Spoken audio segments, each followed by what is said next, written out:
Done. Good. Very nice. Boy.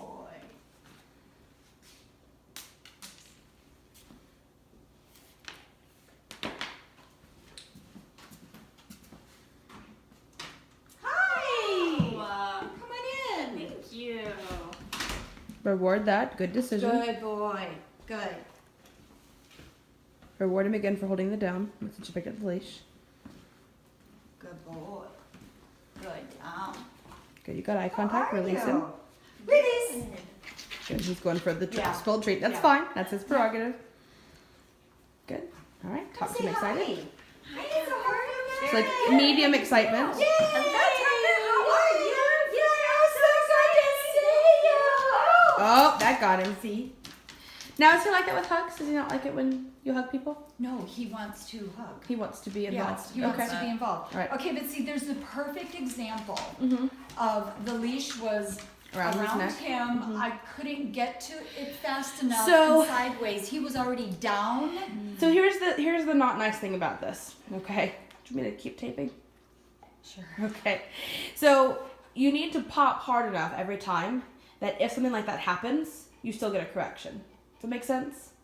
So if I yank really hard, even if he's all tangled up, he's gonna feel some sort of pull pressure pop on his neck. Whether it's, if it's wrapped around his neck, he's gonna feel the leash probably more than the prong collar. You see what I mean? If I pull hard, because if you pull just hard enough that he gets a little tug with the prong collar with it perfectly placed, then if anything goes wrong with that, right, then when you pull, nothing's happening. But if you pop really hard, if it's properly placed, it's gonna be probably too much of a correction. Well, I feel However, like it wasn't properly placed in my hands then because I had so much that that's the other thing. You I'd gotta have make to sure. be going like this to get any tension. So, to pop it. here, Clara, you hold this so I can tape me so I can show her. So when I hold my leash, I've always got it like this. And wherever I go, I can slide this in really close. So if I have him here and I'm trying to hug you, I might bring this across like this and come in for a one-armed hug. But see how I still got my stuff here? And I can just take this back out and I can come over here with it. That's what I love about having a two-handed grip, because this is your anchor point, and then you can use this to adjust and slide in as needed. So I can step away and give him more leash if I want to, but all I have to do is catch this with this hand and slide in if I need to give some kind of correction or guidance here. Okay? And then if you know you're going to use your other hand for something, make sure you got the appropriate amount of slack. It's not this much slack. It's right here. And then I'm going to pass it over so I have him now in one hand. Okay. Leash management's hard. It is a learned skill that takes time. You have to automatically just do it and not think about it, and I'm not there yet. It takes a lot of time, but the more you do it, the easier it gets. I tell people that all the time, and I'm sure it drives my clients absolutely crazy about everything. The more you do it, the easier it gets, and they're all like, ugh, but it's true. If you can just do this a lot and practice different positions, practice, letting him, oh, now he's over there, now what I gotta do? Oh, I'm gonna grab it, I'm gonna slide in, and now I have him. And practice doing that quickly so that you can get your tension out of your leash quickly, or your slack out of your leash. So then how? So I was gonna say one more thing. It's not about tension, because I don't want to hold him up like See, this. I feel like I always put tension But you on see it. how I'm looking? That's what I love about prong collars. I've got this little ring here, and if it's laying down, I know that I have enough slack. And that's all that I need to look at, because I can even be right here, and it looks like the leash is tight, but see how the ring's laying down? Yes. And as soon as I bring it up, then it's not. Okay. Okay? So I know that I have enough slack because of that.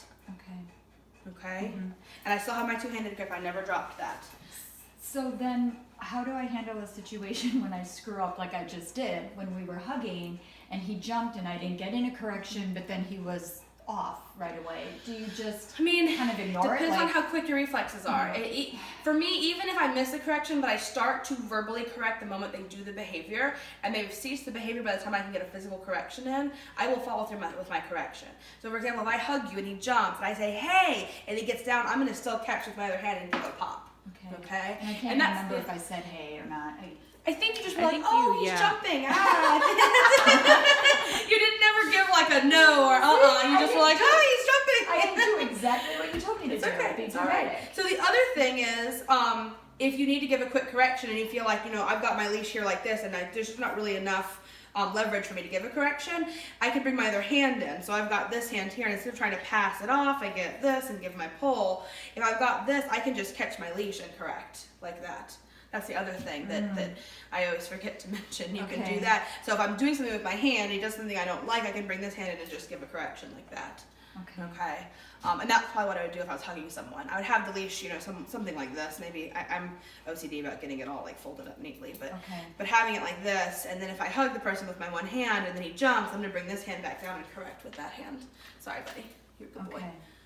All right. Okay. Should we do that one more time? Sure, we can do it more.